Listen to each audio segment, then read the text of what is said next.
All right, let's get started with our lesson for today titled Social Media Knows You. And this is based on a passage. We're going to take a look at what that passage is when we read our learning intention together. If you haven't already written down the learning intention, this is your time to do so. The learning intention is as follows.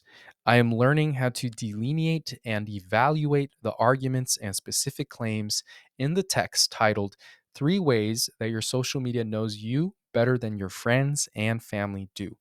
By thinking of our own social media, breaking down the text, and answering questions as a class, as in groups, and individually. And the goal by the end of the lesson is that we can relate to the topic of the unit by considering our own personal experience, identifying specific claims and arguments from the text, and responding to questions that require us to understand the main arguments and ideas of the text.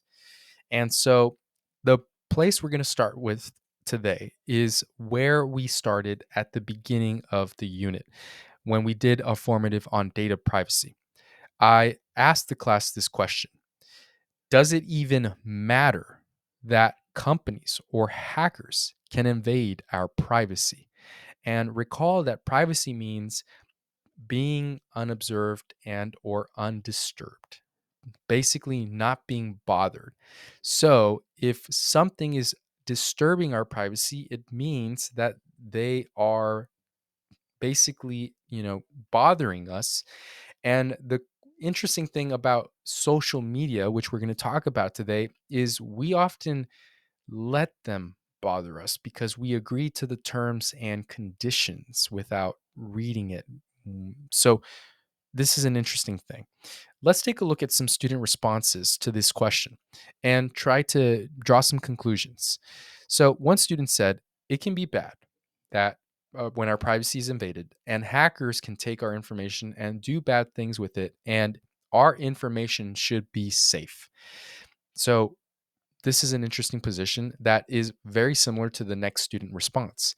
This student said, it matters that hackers can invade our privacy because they can steal your information and easily buy things using a clone of our information, and this can lead to our financial accounts being in danger.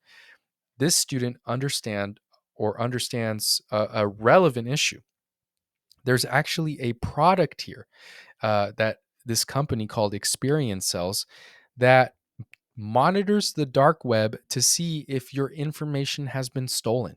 And it also detects whether your credit cards or debit cards are being used in ways that where you didn't buy it, but it's being charged. It's exactly what this student was talking about. Our financial accounts can be uh, hacked, and so then our money is literally stolen. There when our private information gets in the wrong hands, we f- we don't want that. And the thing is here, these two responses focus on when information gets in the wrong hands, and that is important. But we'll see here in this student response, and as we have learned throughout the unit, sometimes the people, the companies we give our information to, they don't take care of the information that we give them, and bad things happen. It doesn't necessarily have to be a hacker or someone we don't want to them to have our information to do something bad. Sometimes it's the companies like uh, Meta, which owns Facebook and Instagram, biggest social media platforms, or TikTok, who we don't even know how they use that information necessarily. Uh, we're supposed to trust them, but they don't use our information well. This student says it does matter that companies or hackers invade our privacy. This matters because they could find out where we live, our personal information, and sell it to make money. And the crazy thing is, just as much as maybe the hackers want to sell our information, even the companies we trust with our information, they also sell our information too. And this matters, the student says, because they could come to our house without us knowing. So bad things can happen without us knowing. There is nowhere other better to look than one of the biggest social media companies. And when I was in middle school, uh, Instagram was basically kind of like as big as TikTok, and who knows what's next. But I wanted to show you guys how a couple of my Google searches have influenced my Explore page. Take a look right here. We got one Costco reel, another Costco reel, and another Costco reel. So I went to go get gas at Costco. I took this the day I took a snapshot after the day I went to Costco, and now they're giving me things about Costco. Not too long ago, I went to Disneyland and I was doing research about what I wanted to do. And now I'm getting all these videos about Disneyland.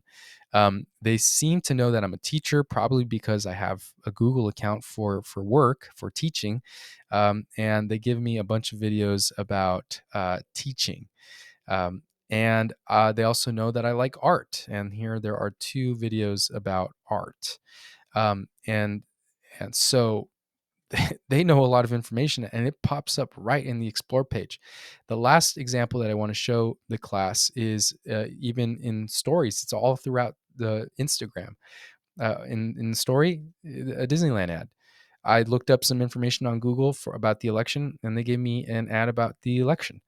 And this one's interesting. I only looked this up once because I wanted to find out if it was real. I heard that Lego was doing an Animal Crossing set, and I guess it did come out, and they gave me an ad for it.